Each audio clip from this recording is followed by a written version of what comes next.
And in the first 10, 15 minutes, a lot of answers to questions came in a very direct and very clear way that I couldn't find out in 20 years of talking. And it was also, and that's important to me, it was the total opposite of what we kind of try to talk around in therapy. And I'm not saying, all these therapists were bad, but for me, it didn't it didn't put me in touch with this very specific experience as a small child when I was 7 that had really affected my my whole life, kind of. So in normal therapy, we didn't touch that topic. It just wasn't possible to go there because also I've forgotten about it. Mm-hmm. Like my brain had forgotten about it for 30 years.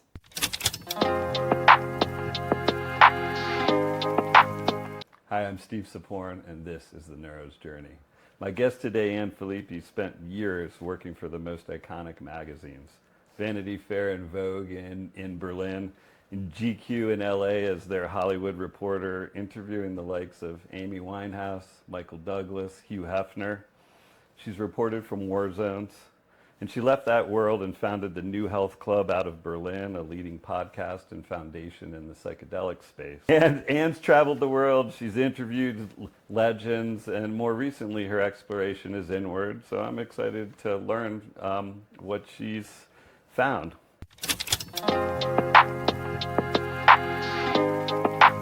Thank you for having me. It's really nice. Very relaxing environment. Yeah, so. Thank you so much. And I just want to note that you flew from Germany to be here, so I feel so honored. And I think we're going to do a really good job of telling your story and serving people today. So thank you so much for your time. And it's your birthday. Happy birthday. I mean, it's always a wonderful event in someone's life to turn 30, so I'm glad to be here for that for you. I mean, my biological age is 30. Yeah. So, you spent all those years as a high-profile journalist. You're interviewing those legends, you're reporting from war zones. So I'm wondering, when you reflect back on that, were you chasing something or running from something? I mean, when I got to LA it's like 10 years ago now, I think, roughly, the first thing is, I mean, I was always interested in Hollywood and entertainment, and I had worked at Vanity Fair, and they folded because of the financial crisis, so I took this opportunity to ask GQ if I could go and be their Hollywood person. And they were super happy because we already had worked together with the editor-in-chief. And I went there after, I think, a birthday also I had. And I really wanted to escape. It's really true. But it wasn't a negative thing for me to escape, because I kind of knew I need to escape from something, but I don't know what the something is. But right now I need to escape. So looking back, this is how I would describe it. And but then there's this really nice quote from Drew Barrymore, which goes, "Guess who's going off that plane in China? It's her." Like, you can go to whatever, like wherever, and you still take yourself with you. But I thought, okay, so if I go to LA, it's like on the other side of the world, basically. I'm going to be in this Hollywood context. I was kind of, I'm sure I'm going to be a completely different person. It was my thinking in a way. So, and when I got there, the first 2 years were kind of settling in. And I mean, it's a very different culture than a European culture. But I enjoyed it. I mean, it was something I was really very interested in. But still, I kind of knew there was something that was not, I couldn't identify what it was. So, yeah, it's interesting, some things that you bring up there that really resonates with me. wanting to escape something but not knowing exactly what it is, and assuming your external circumstances are going to allow that escape, right? Yeah. And that's like a pattern that I think we all have. And, Yeah. and for me personally, what I really noticed is, I was a very heavy drug addict, and my nervous system has really calmed down. And I didn't know then what I was escaping. It was clearly escape. And as that happened, I started to realize that I would just be going to bed and I'd say, oh, I didn't put any substances in me today. Okay. And it wasn't even a thought. It never came up because the sensations in my body weren't happening. And then my body wasn't saying, I can't, I need to escape this. And so it took me years of going inside to figure out what I was trying to escape, and that none of those things outside were doing it for me. Yeah, and I think, we talked a little bit about it. This culture in LA is very kind of healing, wellness driven. So, and looking back at it, like a lot of people who come there, more than to New York, I think, immediately get into one of these kind of healing opportunities, kind of. Some people joined Kabbalah back then, and I joined, if you want, the Kundalini Yoga cult. So, and I was watching this show recently on HBO called Breath of Fire, about a back then Kundalini Yoga teacher. She passed away in a pandemic, but it was a lot of kind of material from that time. Where I also went there in Venice and in West Hollywood, and I looked at it, I watched it, and I thought like, wow, I was really kind of in a cult also there. But I thought I would go into a healing situation because I felt like, oh, there is something in me. So my back then boyfriend was like, yeah, let's go to do this Kundalini Yoga thing. And suddenly you were in the context that, a lot of like you say, a lot of celebrities came. It was a normal thing, like drug addicts, people where you read the day before they had just get a divorce. The next day they were in your Kundalini Yoga group. Russell Brand was always there. So, and it was, in weirdly the opposite of a healing journey, because it was highly driven by, some Hollywood interests. People would say, oh, there's 3 celebrities in this group. Let's get my body lotion that I'm producing because I could give it to them after the class. Right. So it was sometimes, a very usual thing there. But I found myself weirdly getting closer to this topic. But I did not have the consciousness to realize I would get closer to this. So, and I just remember we went every day. It was way too much. And sometimes after class, I had interviews that I had to do. And I remember I had one class where I had a really big experience in meditation. And I thought, like, oh, it's good. You have a meditation and then you do an interview. It must be, you're super relaxed then.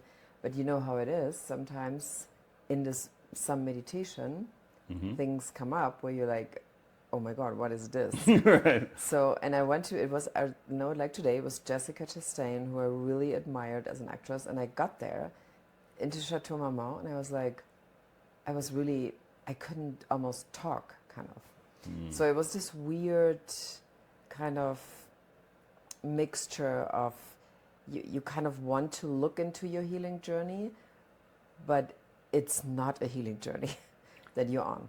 So it's interesting because when you bring up the word cult, and I think a lot of people hear that, and there might be some energy around it that is, well, of course you're some lost person looking for it. But I think the cult, Kundalini Yoga has a lot of positive benefits. Absolutely. So it's not like sure. you're just walking into something all negative. You're seeing benefits, and then the cult aspect, I would imagine, starts to appear over Absolutely. time. And like you say, that like the technique as such brought me closer to a moment. And then we went to this 3 days yoga experience, like Kundalini yoga thing in New Mexico. Mm-hmm. And so you do it 3 days in a row for 8 hours, which is really a lot.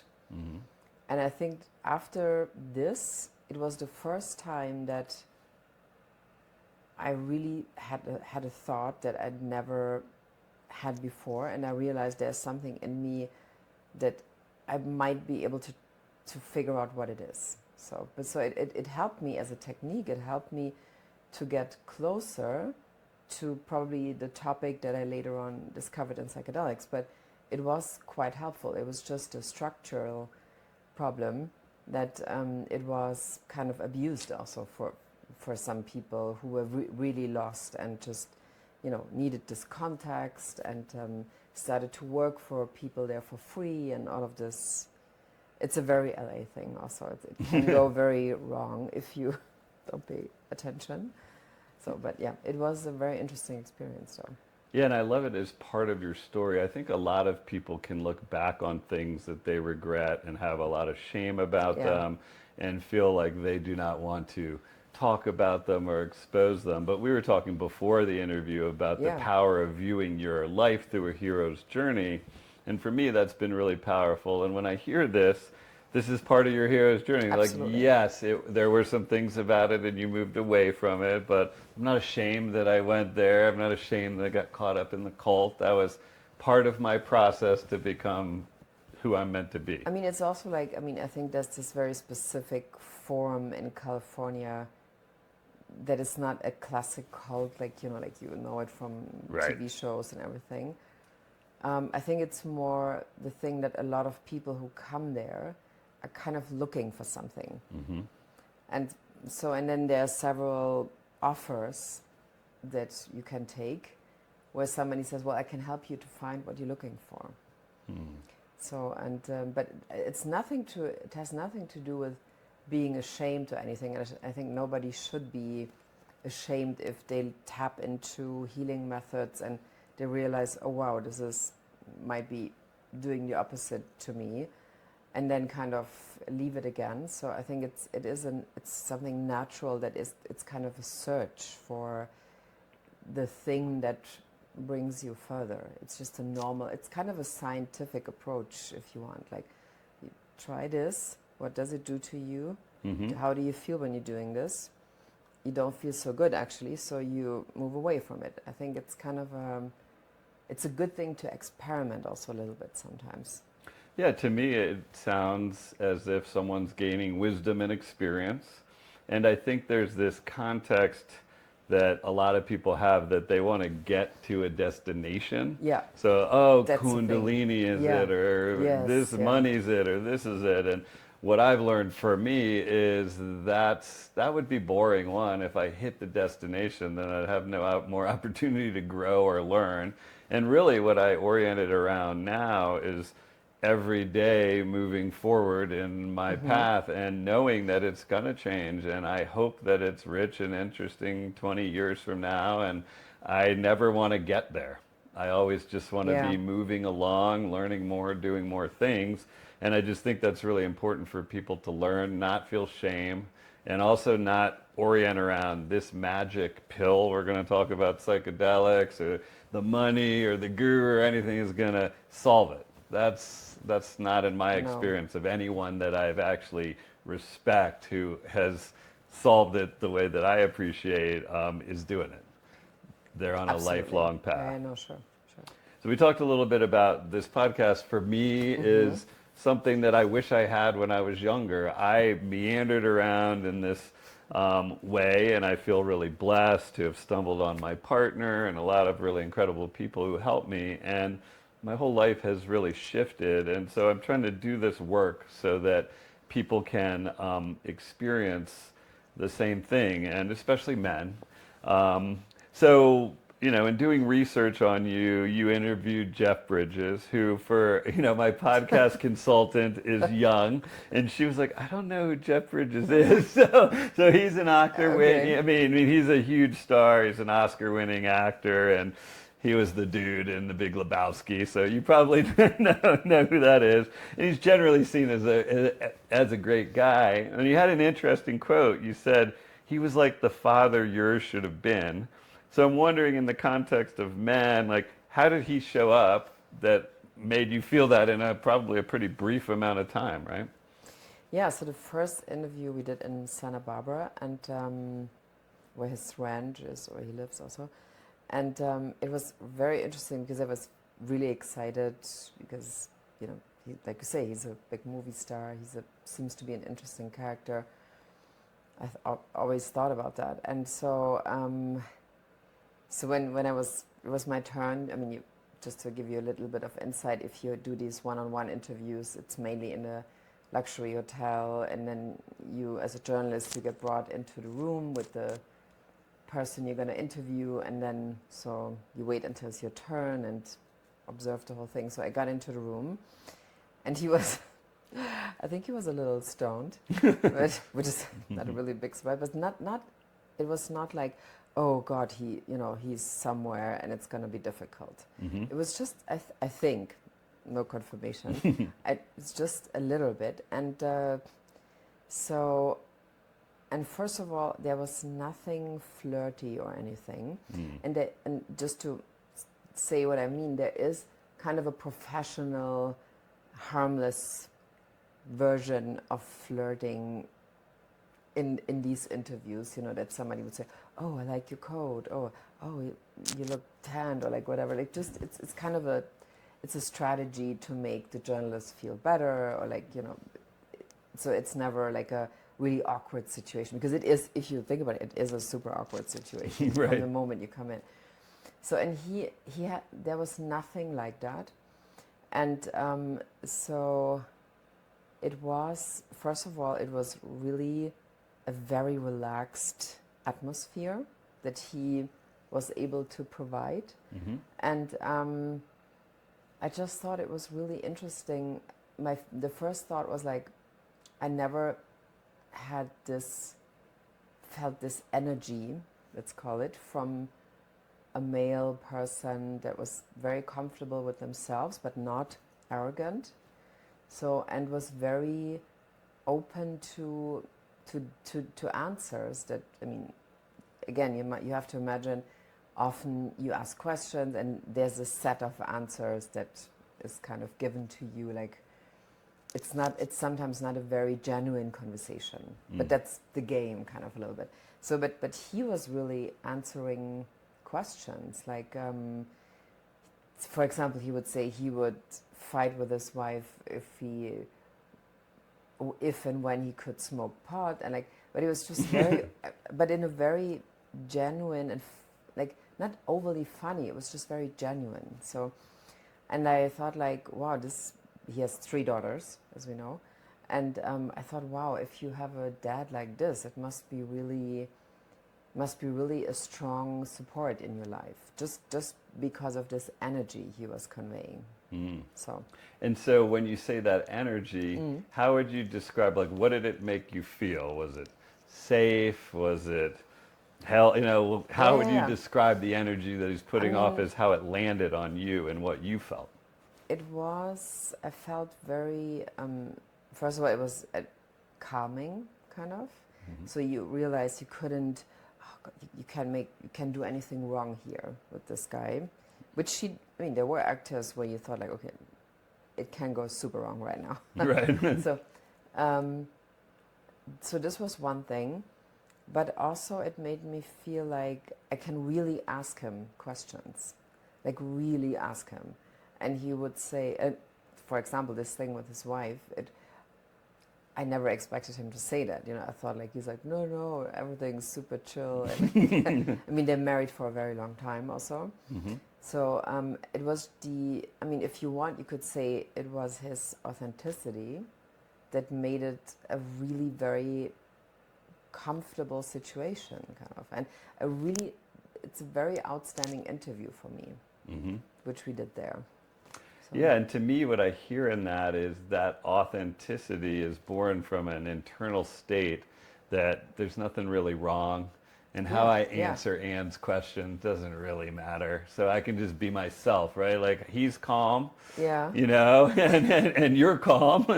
And so and it landed on you. So I guess in that vein, so you said he was like the father yours should have been. What was your actual father like? I mean, to be honest, that's a really good question. And it's not that I never met him because we lived also together for a while. But it's somebody I have no idea who that person is. Like what he actually is like. My parents got divorced when I was 6, and he was in the military. He was never, just rarely home, or he was traveling a lot. And because of a very unpleasant, let's say, event in my childhood, when my parents got divorced, I visited him after divorce, and he married a very young woman, and it was super confusing for me, everything. And it was not that he would have a conversation with me like, look, I mean, maybe your mom and me, we're not belong together, which would have been good, kind of. But there was no conversation, and also not any moment where I felt he actually cares about me in a way. And so a while ago, also kind of supported by my journeys, I realized I need to not be in touch with him anymore because it is actually better for me. And I just, of course, now I ask myself often, like, what has he been going through? What kind of trauma did he have that I don't know about? But I have to say, it was better for me at one point to stop the conversation. Yeah, and it makes sense. I think that boundaries are important, and they're Yeah. oftentimes just as important for the other people because they get a sense of someone important to them as saying, "Your behavior is unacceptable to me," and that's a reflection. And it's especially hard with families. So Yeah, but I mean, it's interesting. There was this article a couple of months ago that I think in the New York Times. So this is a thing now, that why so many younger people break up with their family, like, stop being in touch with their families, and that this is a bad thing. And or the article was saying, well, it's a thing, and it was never as kind of drastic as right now. And I mean, I just really wish it wouldn't be like that, but I think there are cases where it is probably better for the person that makes the decision to really trust themselves on this. And that is something I would maybe like to tell other people also, that if they really feel that this parent makes them really feel so bad and that they really need a lot of time to come back to themselves, I think it's really okay to do that also. yes, I've had experience with that in my own You had that experience too? yeah, well, with my own nuclear family and my son. And what I've observed is by him setting a boundary with his mom, which was about, really not talking for a while, he got the ability to feel confidence in that and do that. And she really took it seriously and did an incredible amount of work to change the behaviors that were troubling to him. And now they've come back together, and from the outside, I'm observing a son that's more confident, that understands himself better, that says, like, what I think and feel is important, and I get to determine who interacts with me and who doesn't. And I see my ex-wife and co-parent, who I'm still very good friends with, as somebody who took that very difficult conversations and you can imagine the situation. She's a very active mother, and turned it into something beautiful. She instead of pushing it away and defending herself and all that, she went inward and saw some things and admitted some things and changed some things. So to me, that benefited him and her. And so it's a really important thing. And I think that people forget sometimes that the boundaries are not only for you, but they're for the person.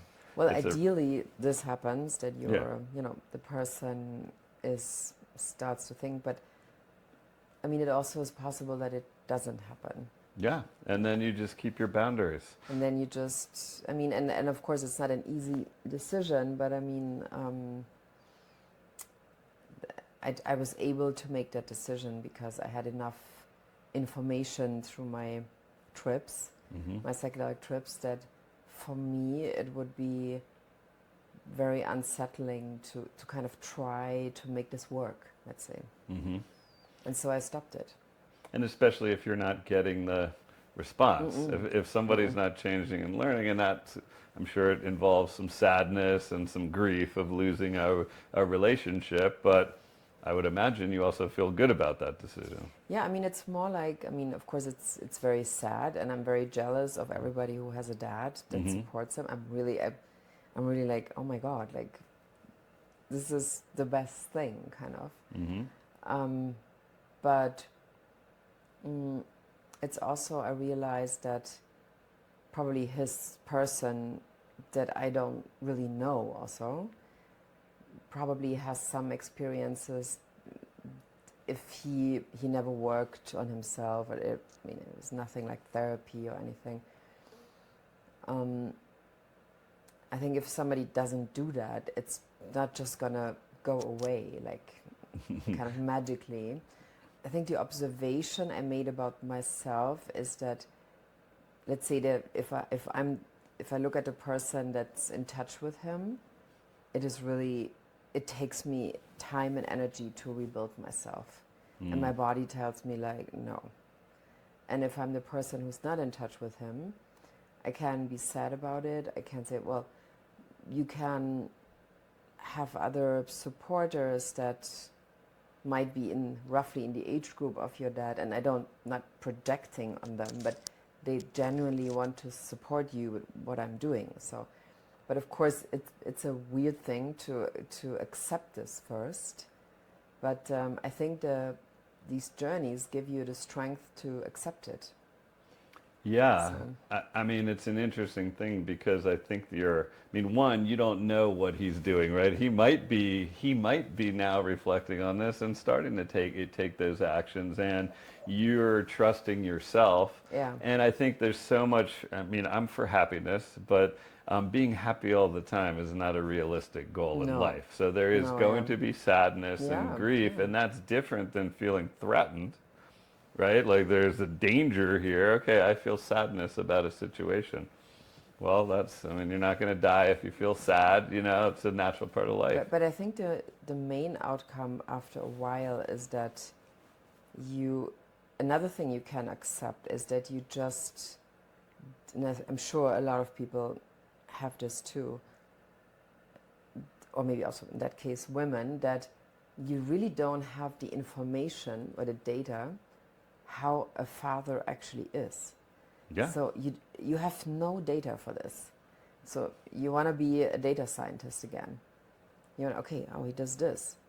If somebody, observing other dads, for example, like, I observe sometimes also like children with their dads and younger dads that I see on the airport, like interact, and I was like, oh wow, this is how they do this, kind of. I mean, it sounds a little weird, but no, it's not weird really at all. And the acceptance of this kind of also that you just never had that experience, it's also very important. Yeah. So because you can tell yourself, it's not your fault, you just didn't have that experience. Do you know what I mean? Like, Yeah. And so I very much operate under the theory that all the things that happen to us are for us. So obviously there's sadness around not having that experience, right? And we sure. kind of discuss that. But if you dig into it and think, has there been a benefit to your life to have not had that experience? Like, how is it? How have you reacted? How have you changed in response to that? But I mean, again, I didn't know I would talk about this so much, but I started to create a science perspective, obviously, because I keep saying the word in this conversation. But to the point where it turned into, in the beginning, it turned into a strategy to be just observing things instead of immediately be drawn into them, kind of. And then I would say probably, I mean, from pretty much from the beginning, I made a decision what I want to do in life, kind of. I mean, it's not that I immediately knew. I studied in Berlin and I never liked it, so I didn't think I would become a journalist. I became, in my late 20s, I became a journalist, and then went pretty fast forward. But I mean, there was nobody who would say, you have to take over my dentist practice or something. Right. So I was the only person making decisions, because my mother also was never really involved in a way that she would say, she was just interested in me being close to her, but that's also not possible. But that's something, so I could really create what I wanted to be. So you developed independence, autonomy. Yeah, You felt your life hyper independence, right? I mean, like maybe overly independence, but also the ability to create your life's path as you wanted it. It's true. Which you might have been enwrapped in whole other things and never done a lot of things that were important. Or like, I mean, like some parents say, we think you should do this, and I mean, or this, the classic conflict, they want the children to take over what they build, or like, and that's another conflict. So, but like weirdly, that, let's say, because of this whole, patchwork family thing, and so because I was good at school, nobody needed to pay much attention to me in that sense. So I was completely in this world that I created, because nobody, told me, you need to do this, now you need to study this. I just completely created this. And what a blessing! Look at all that you've created, and you've mentioned your journeys a bunch, and thus far, and alluding to them. And when we were doing our pre-interview, you said you've done years and years of talk therapy. Yeah. And so I'm interested what journeys brought you that talk therapy couldn't get to. Yeah, I mean, I think altogether it must have been like roughly 15, 20 years. And I mean, the main thing in talk therapy was that I felt the story that we talked about in these sessions, like my story, would be always on repeat. Like, or the problem would be, there would be this problem that we talk about, and then you just kind of confirm the story of this problem. And now we know today, also in your brain, this will be then also, oh yeah, wait, that's my story. We need to almost like stick to the story. Right, you're reinforcing you the reinforce neural pathways. It, and then you go to the next. I mean, of course, I had many therapists, because I had this thing like, things were bad, I had a breakup, I went into therapy. Then I was in a new relationship, it was something great happened, oh, I don't need therapy. And then at one point this repetition, but it was always the repetition of this story that once was discussed. And I think like 2018, I'd come back from LA, like just 2 years, it was shortly before the pandemic. And I went into another therapy, and I was really mad at the therapist. I felt it. So, and I was like, you can't do this anymore. It's just like you repeat yourself. And also I felt this really weird drive to entertain the therapist. So there would be no emotional baggage coming, I guess, right? So, but I felt deeply that this was not something that would help me. And in that year, I think it was 2018, somebody gave me the Michael Pollan book. That one? This one, obviously, the big book, the Bible, if you want. And, and I read this part about LSD, and I closed the book. It's like, I'm going to do this. So, and I found a psychiatrist, psychoanalyst who had a lot of experience in Berlin, and I went to see him. I was like, I really want to do this. I feel like I really don't know what it is. I feel I still have no idea what actually happened. And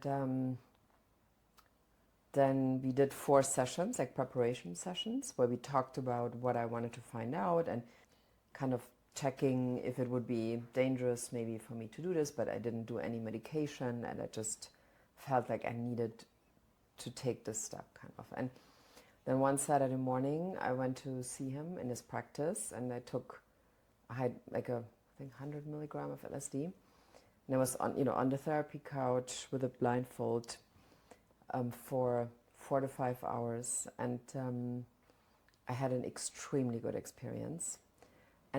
But because your question was like, what was the talk therapy like? And in the LSD session, and it was kind of my first really big psychedelic experience. I never had any contact with that before.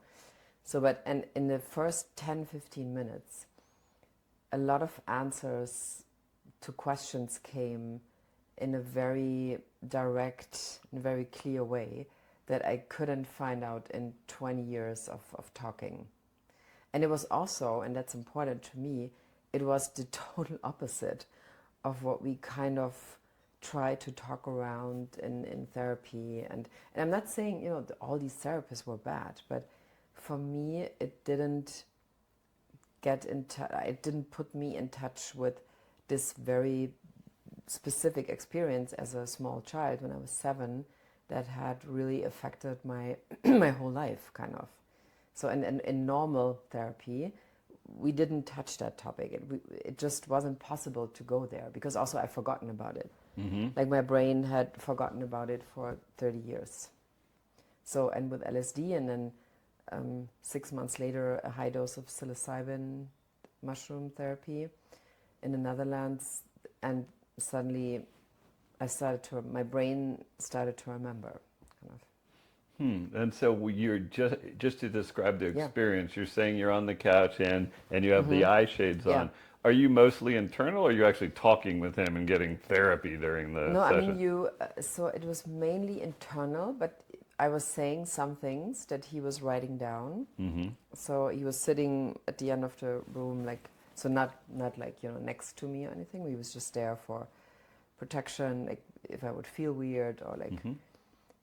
But I said some things that he wrote down, and then he sent them to me later after the session. Right. So it's really your own surfacing, and you're starting to uncover these buried memories, and also with the psilocybin that, and I have a lot of experience with that. I buried my sexual abuse for a very long time.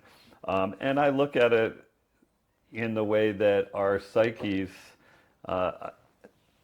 bring these up at the time we're ready to face them. I could not have, when I was in my 20s, dealt with that.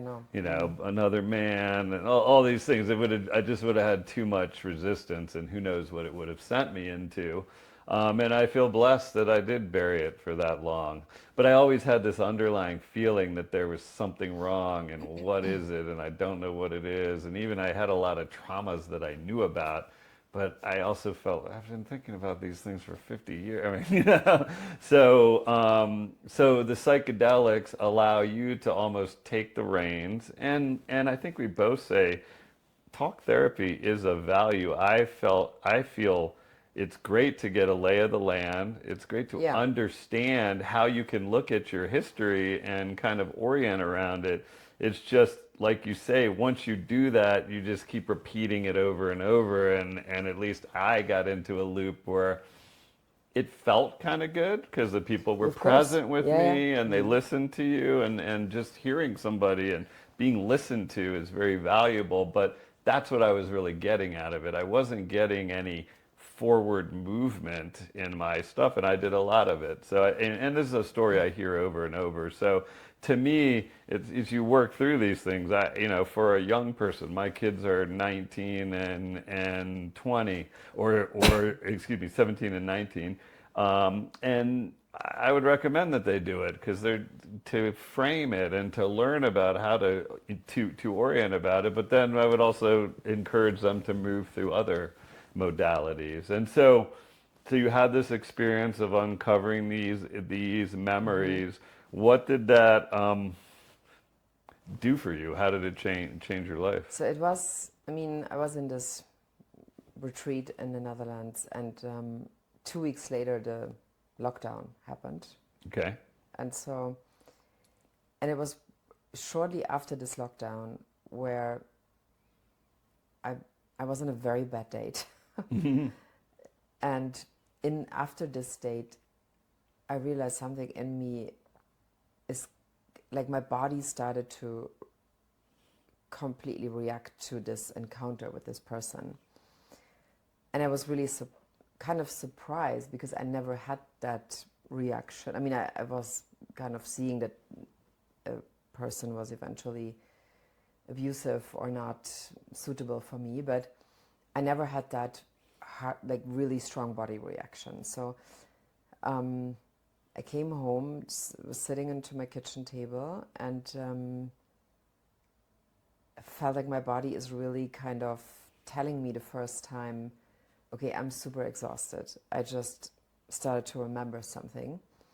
And I was lying on this carpet for hours, I forgot how much.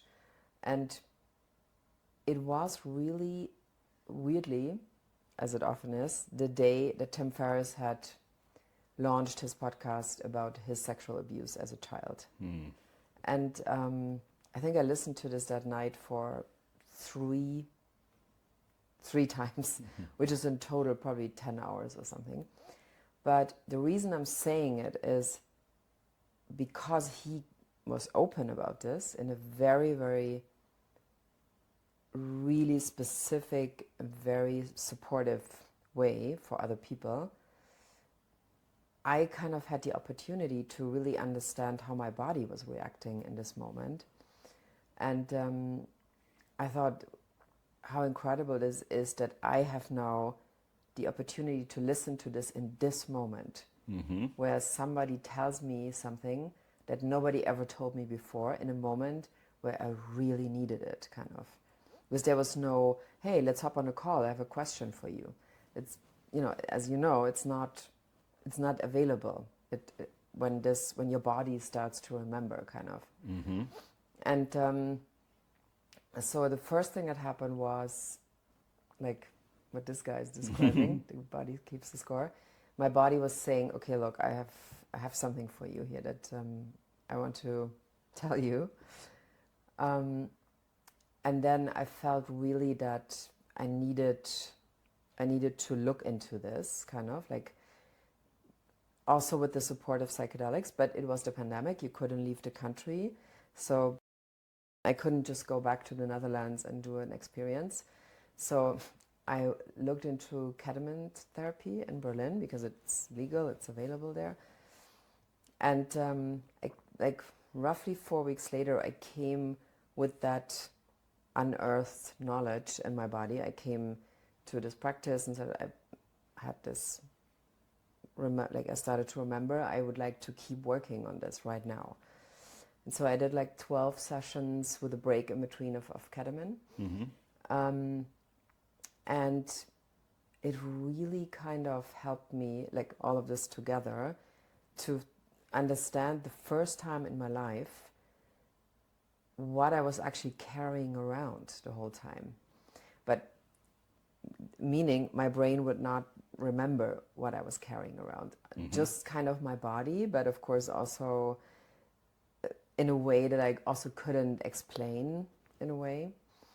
So it was really this moment of a complete understanding of my person ever the first time. That's what happened. And see, it sounds like you got access to the wisdom of your body, right? You've been of course. shutting things out for so long. And the way the brain works is we're getting billions of bits of information. It's filtered in the reticular activating system to give us just a few bits that we can understand, but it's all going in. And so when we lose access to our body, we lose access to most of the information that we've ever absorbed in our whole life. So it sounds like a really important step to have access to that. It was probably the most important moment in my life because, like we said earlier about this therapy, it wasn't possible for me. And I mean, I talked obviously to a couple of therapists about this, and psychedelic therapists, and they often say then, well, I mean, if you, like you said also earlier, if you're able to take it on, it will come and you will remember it. But I don't think with just talk therapy, this would ever have been, in my case, I mean, other people might be really different. In my case, I don't think it would have been unearthed. And until today, I sometimes feel it's really weird that none of the therapists I ever had, for example, would say to me, do you think something happened in your childhood? It never got there, kind of. So, and I mean, it's just like, I remember I had this therapist in LA, and we were drawing the family tree, and everything was dark and black, and I was like, oh my God, this is my family tree now? I mean, it's almost like, you know, like in a comedy, like, okay, it can't be this person on this paper here, kind of. So it often left you also with a idea of yourself as like, yeah, you know, with your history, I mean, Right. So, and that's really bad, I think, you know, because it's also not the truth, because you,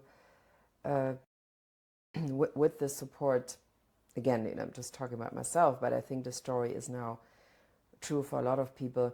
With the support of psychedelic experiences, you also start to understand that you are, first of all, it's not your fault, because you were a child, you didn't make these decisions. So the feeling of guilt falls off slowly but surely. Mm-hmm. But also, what we said in the beginning, it's not something that will define you for the rest of your life, kind of. So because you are also another person that is then coming out of this work. A person who's overcome something. And, you Yeah. know, I wonder, because you said you were carrying around all this baggage, and I understand what that's like to be that person. And I also feel like, especially people who are attuned and really are tapped in, they're not all in their own world, they can sense that baggage. Yeah. And so they, you know, they may be nice people and all that, but they're not maybe drawn to the person that has a lot of baggage that hasn't been healed. So I'm wondering, has your experience changed of how you're accepted in the world, or how people, like the quality of the people that you meet and are drawn to you, has that changed since you were able to know that baggage was there?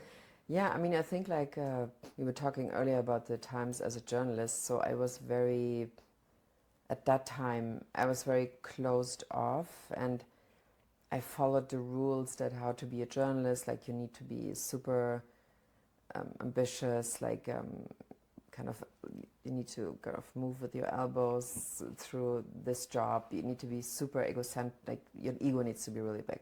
Otherwise you will not, it's hard to make it. So, and so in that time, I kind of like tried to be this person, but it wasn't hard for me, because now I know I had a lot of PTSD elements that were still, you know, in my body. I went into war zones, I went into very dangerous situations, and as a journalist, where other people would say like, I would never do that, because, for example, I have a family, that it's more important that I come home at night, for example. But I didn't have that, so I was like, well, I can as well go to kind of a traumatized neighborhood, no problem, kind of. So, and then, of course, in being that, in that situation, or in this body, if you want, I attracted also people who were also not very emotional or very caring, or they used being caring as a manipulation. So, I mean, where I couldn't sometimes tell the difference. If you have this some parts of PTSD don't allow you to really use your intuition because it's blocked, kind of. Yeah, I definitely know about that. So, And I wanted to, because it's a very interesting topic you're bringing up. And so then after a couple of journeys, I started to realize that a lot of my, let's say, old friends from journalism times were people that, were nice people, were interesting, but I was really started to realizing that I would probably never be friends with them anymore. And not like, they're assholes or anything, like bad people, but if I would meet them today, I would have a conversation with them, maybe not even, but I would just be completely, I wouldn't feel any kind of connection to them. And so the people I started to meet after these journeys, slowly but surely, were very different people also. And it's a huge thing for me, this topic, because in the beginning when I realized, well, basically, if you think about it, you're becoming a different person. The new person or the old person was friends with such and such. The new person can't be even friends with, so it's not the friends that they would have, the new person will have, kind of. mm-hmm. So there was a huge time, I think a year after a very high dose of psilocybin in a retreat, 2023, 24, where I really felt like, well, you need to accept that this weren't your friends in a way. I mean, there might be interesting acquaintances would be the right word, but and the more I started to get into my own, let's say, new persona, meaning also starting the podcast, having a company, now having a foundation, I felt that in a way they would say, oh, that's so great, but you know how it is, it's almost like this frenemy moments. And one of my old bosses would say, oh, now you're on the dark side. And I was like, what does that mean? It was very interesting encounter suddenly with a lot of people from the past who expected from me to be the person I was before, kind of. So, but I didn't want to be that person anymore. So there is, I think, inevitably a very natural conflict that everybody will have once you leave an old persona behind. And it can be challenging, but, and that's also something that's interesting, with some people that you kind of distance yourself from for a while and you kind of reconnect with them on a very different level than before. So that's also possible. So, but it is kind of it's a new time you're entering. Yeah, I like what you're saying about that new person, and I think that we can acknowledge that we're actually a new person in every moment, and that we can make that choice over and over again to be what we are, what we value now in this present moment. We can be informed by our past without replicating it in real time. So to me, when I hear they weren't your authentic friends, I mean, what I hear is they were your friends then, when you were at the time period where that resonated with you. And you're just saying, in this moment, if I met that energy, that wouldn't be one I'd like to talk with you. They're probably still funny and charismatic and all those things, but not somebody I'm taking down their number to really connect with on a deeper level. And new things open up, and my experience of this is people that would have never been interested in me now are, and I might have been interested in them or not, but I'm just moving in the direction where what's happening now is the best version of me, and in 2 years it'll be completely different. I mean, with the same, I'm moving along a path, and so I think we can all look at that. I mean, one thing which became very clear to me just in the last months, which is a very good example. So I felt I was always ambitious, kind of.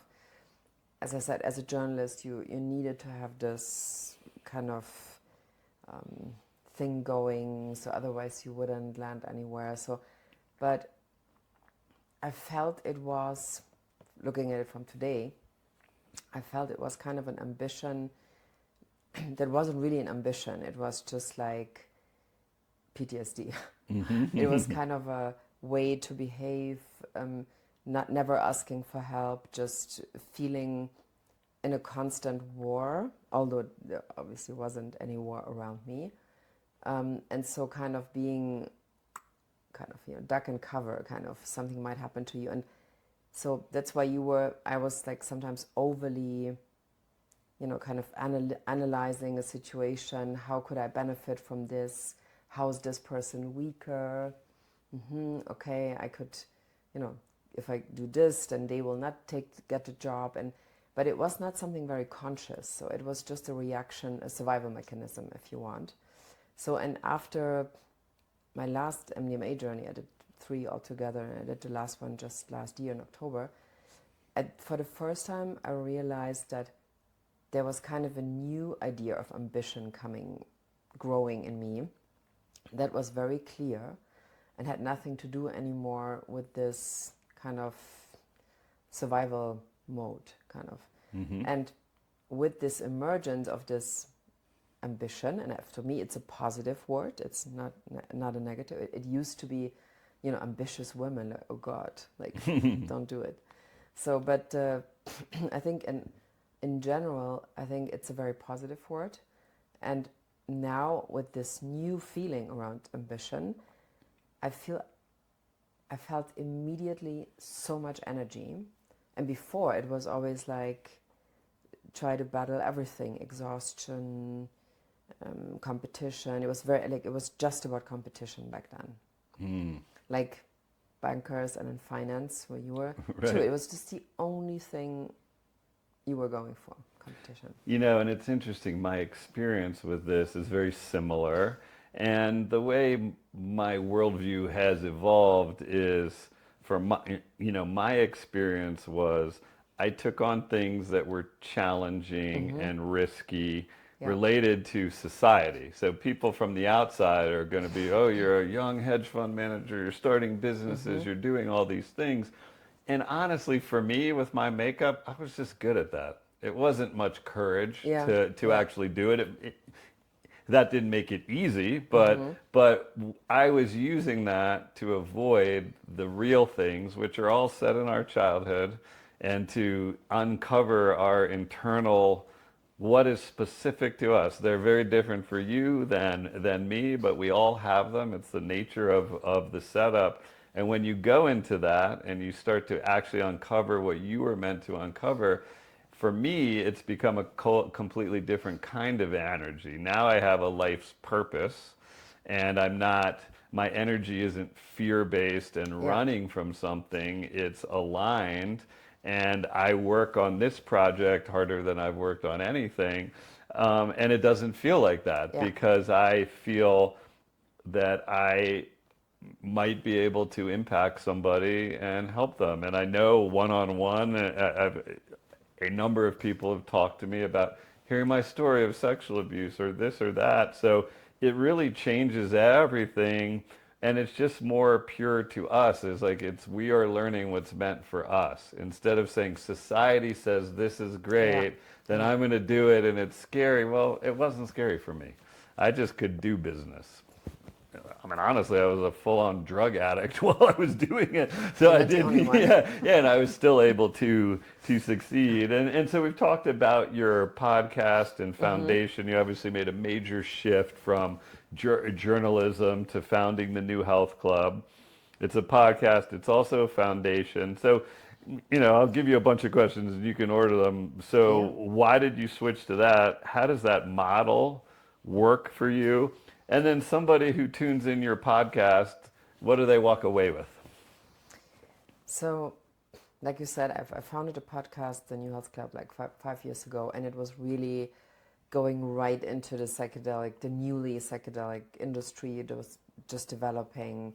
We talked to everybody in the space, like Paul Stamets, Rick Doblin, Gabor Mate, like all the people who made this, kind of known in the last 5 years. Um, and of course, I was using my journalistic talent or kind of knowledge to put this together very fast. And then, of course, in the beginning, it was the thought, how could this be a business? A sales funnel for things. And as you probably also know, what you're doing, you need to engage in social media as much as possible. It will become your structure for making this possible and happening.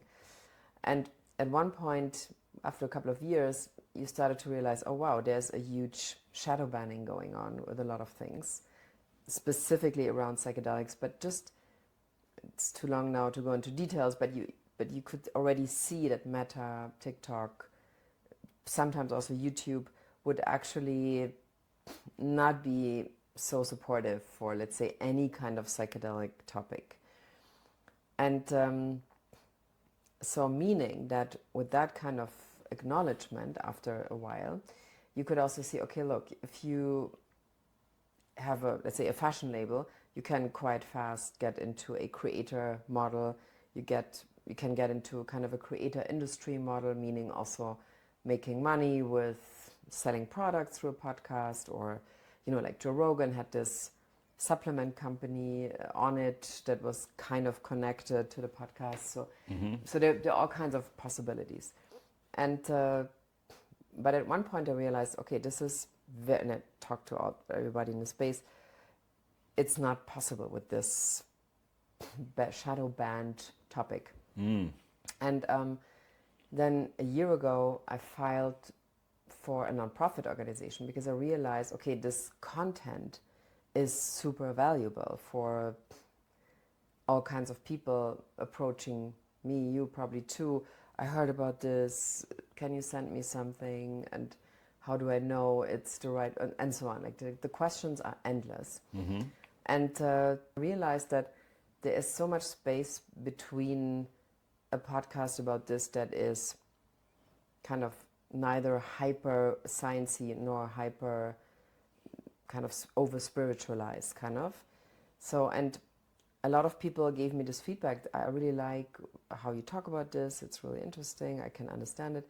So, but now I feel it's a different time that starts, like in a way that I think now it's time to leave this purely psychedelic bubble, if you want, with the podcast in the context of a nonprofit, and basically raise donations or like look for donations to create this content, and really put it outside of a purely psychedelic community or context, and really kind of connect it to other big questions that we just need to have information about. Like I have this, I think a very good example, there's this really interesting creator, the New York City divorce lawyer.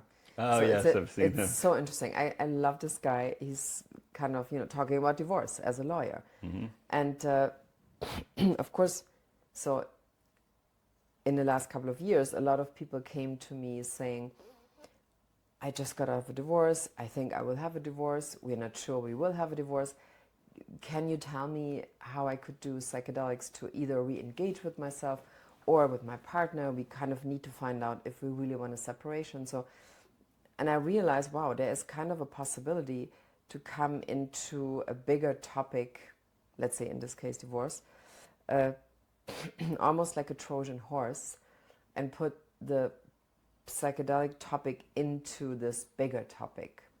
So, and still for that you will need to have donations to produce this, because the big question or the big problem is that really big brands like, let's say, Athletic Greens or Aura, all the brands that are in the, let's say, bigger health and wellness context sponsoring podcasts, they are actually quite, it's not possible for them to sponsor a psychedelics podcast, period, because it's still a compliance problem.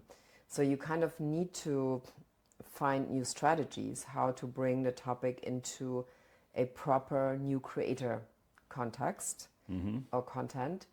And of course, AI is a huge support as in both ways, like in the creation of the content, but also in looking into strategies, like how to, let's say, beat the shadow ban with AI tools, or like how to work around the algorithm that will, just reduce your visibility and your kind of followers. So it's a very interesting moment, and it's something that this year is going to be very important to me, how to bring this, let's say, in a bigger lifestyle and wellness context, but at the same time present psychedelics as a solution for a lot of things. Not, of course, a panacea, but actually a solution that is very legit, because I'm really firm with this, because I have really experienced it. And I'm also very sure without these experiences, I would not have been able to resolve a really deep-sitting trauma in myself. So the foundation, the New Health Institute, is working on this year, and we just got accepted as a 501c3 in the US, and we'll host a lot of glamorous fundraising dinners, hopefully, and start the production probably in March with this new content. Wow, I love this so much, because I think, one, of course, the psychedelic ecosystem, those people are already sold on psychedelics. So it's not like they really need a podcast to educate them and to bring it outside. And I think the way that you're framing it, because that's the reality, it is a portion of your wellness and health journey. It's not the whole thing. I mean, very, very valuable for me. But look, like I've said, I might do psychedelics 4 days a year, 5 days a year. I've got 360 other days to live, and those are the ones where continuous actions and things go. So I think it makes a lot of sense, and it's smart. These bans are real, and it's difficult to get out there, even though it seems like the leaders of all these companies are very high on psychedelics or like them in some way, but I think it's a really interesting approach and a good strategy. And so I'm happy that it's happening. We'll put in the show notes ways to donate if you have that. I'd like to go to some of your fancy dinners. Of course, we'll do one together. All right, fabulous. But I mean, I think it's important to say that these first, I mean, of course we know it started much earlier, but I feel like the last 5 years, shortly before the pandemic, is when a lot of companies were created or founded in the space. New investors came in. There was suddenly an ecosystem and an industry that was not really visible before, or it was kind of like a whole context suddenly. And I think in that time, it was also important to kind of identify, specific positions, like why is somebody investing in this at all? I mean, it's seems to be a really weird drug variation that people put their money on. Why is that? Or why are really important scientists, if you want, kind of dedicating their lives to this, kind of knowing that eventually in their lifetime it might not be even hitting the big price, kind of. I mean, somebody like Roland Griffith, who passed away, I think 2 years ago, he spent, I think, the majority of his life, or Amanda Fielding, dedicating their lives to bringing this back as a healing opportunity. And I have to say, this is something that in these 5 years, I was really fortunate. I was really fortunate to meet Amanda Fielding a couple of times, and it was the first time I met also somebody who really she wasn't saying it, but practicing, okay, this is my life. This is what I'm doing. And I will not suddenly say oh, now I want to be in fashion next week or something. Yeah. So it was it was confirmed kind of that they would dedicate their lives to this without being I'm not interested in anything else anymore. But so, and I have to say, like, this is something that is an important thing I feel these days, that people can also make up they can follow their purpose, and it can be a life purpose. It's great. So I sometimes feel like today you need to be flexible, you need to look into this and that, but I have to say, but what you also described a little bit, since I kind of made that decision, I feel like so much energy is available. So Yeah, we all have a life's purpose, I think, and ignore it at your own peril. yeah. No, it's true. It's Yeah. true. Yeah. And you know, I'll bring us back a little bit because you mentioned Yeah, the of course. pandemic, and we talked about before sort of the positive intentions of things that are difficult. And when I think about it, the pandemic shined a light on our mental health issues. It also exacerbated them. And since that time, in my personal experience, for me personally and so many people, I've seen so much more dedication to the healing, and the psychedelics is moving forward, and all the different modalities are happening. So something that seems so overtly bad, and in the middle of it, I never could have had this thing like, oh, it's shining a light on our mental health. But years later, could say, well, that could be a real turning point. I do believe Yeah. we are at a turning point in human history, and you know, we can see some of the worst angels of our past starting to show up right here in our own country. But I also know that the experience that I'm having of people and what I am seeing is I am seeing major change. The story that you're telling about your life and the purpose that you're generating and how different you feel is one I hear every day almost. I have the blessing to be able to interview people and talk and get this experience. So, and I've never really thought about it. I think the pandemic was a catalyst It was, yeah. to make that all happen, and so what a blessing there. So you know, we've talked about a lot of things, and I'm wondering, from everything that you've experienced and you've learned and we've talked about, and go in any direction you want, but what do you want to leave people with when they've tuned in here, they know what you do, they know a little bit about your story, where they'll hopefully tune in your podcast and donate and all the good Exactly. things. But if you just had something to say to a younger version of yourself or the people out there, what's your message you want to get out there today as we close a little bit? I mean, let me just do this. Sorry, it's the dryness. That's okay. So what I would like to know people, actually, is that psychedelics are a legit and very powerful way to accelerate healing. Of course, if it's done in the right way, but that's, details now. And I also would like to know, I would like to tell people that there's absolutely no reason to put them into the context of drugs anymore. So, I mean, technically, legally, they are drugs. There's Schedule 1 drugs, which is the big problem that this industry is facing. But I think if I look back at the last 3 years, people approaching me, asking me, where can I go? And sometimes I tell them, people in the Netherlands, and sorry, those were all people coming from a very established background, super high-end jobs and everything, and every one of them came back and would say, oh my God, it was the most meaningful experience I had in my life. And so on. I could reconnect with myself and so on. So this is something I'm really passionate about, that we need to let go of this stigma and just consider them as legit solutions for our lives, also for our surroundings, for our family, not only yourself. Like, if you change, your surroundings change too.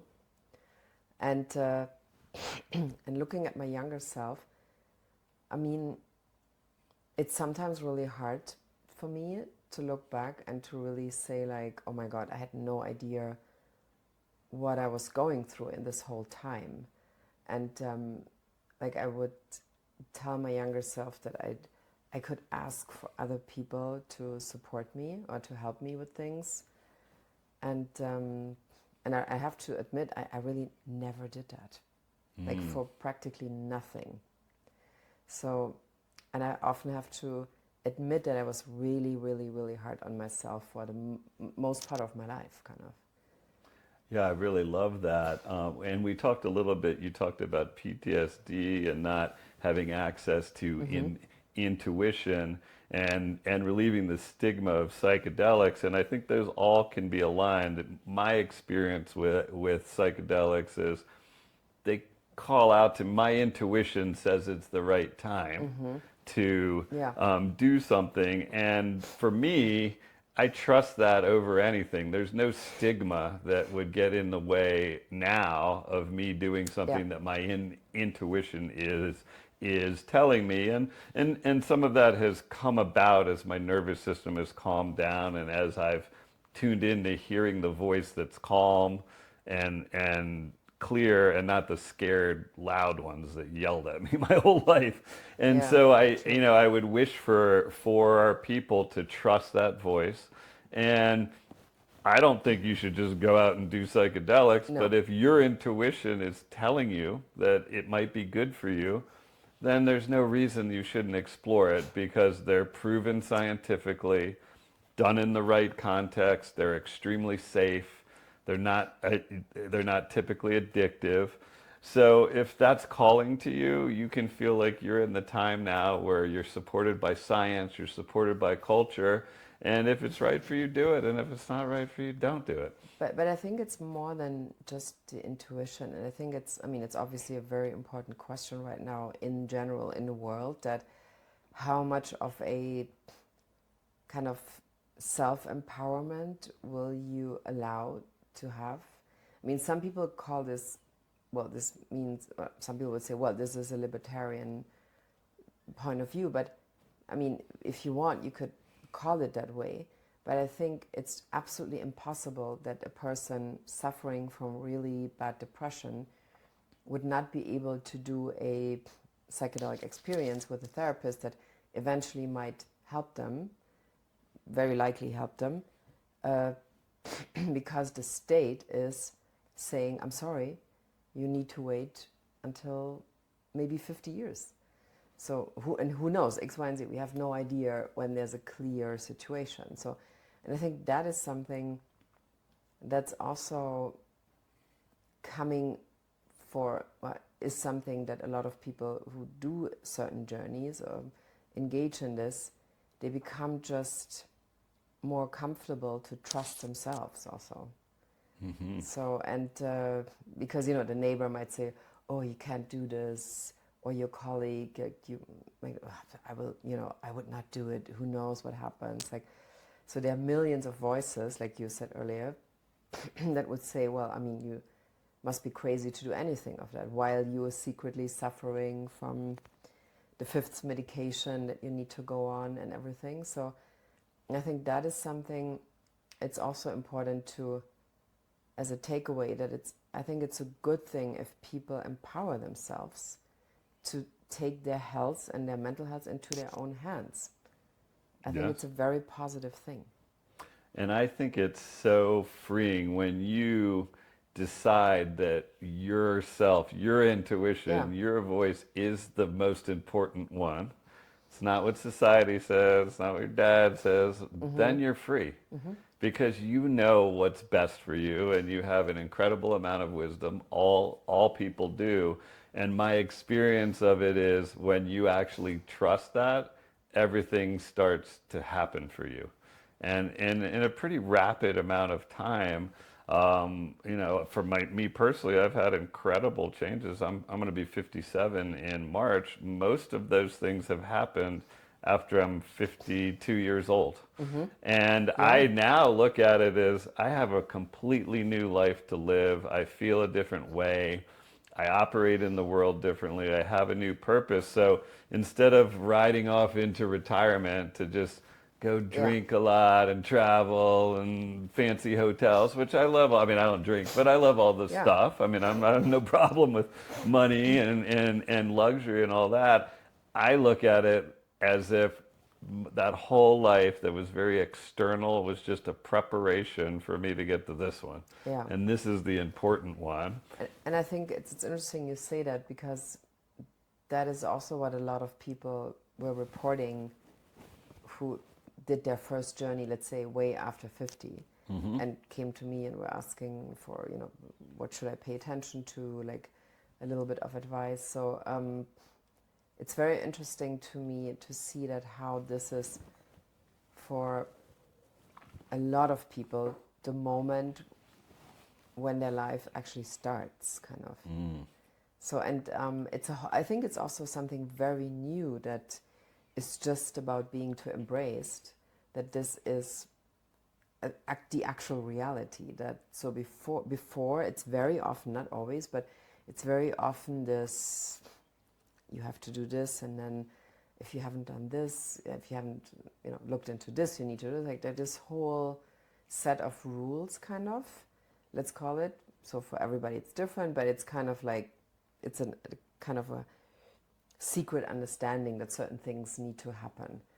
And then sometimes people came who were like, yeah, I have these health issues, although everything is okay, I don't know what it is. So this often comes more in after 45, that people really start to have these physical kind of not necessarily diseases, but just like, I feel kind of sluggish, I don't know, I went to so many doctors, and they do this experience, and suddenly this all disappears, kind of, because they finally are able to go into a different direction. Well, I love that so much. We can wrap up on this, and I hope so much for people that they can hear this is the moment that your real life could actually start. Exactly. And I send those blessings and hopes out to everybody here. Thank you so much for your time and your wisdom. I enjoyed this so much. I'm excited to go out and see a Nuggets game with you and celebrate your birthday a little bit. Thank you. So thank you so much for being on my podcast. It's really been fun. a pleasure. Thank you. Thank you so much for joining the Neuro's Journey podcast. If this episode landed, share it with someone who needs to hear it. The real medicine is in the connection, and this community only grows when we reach for each other.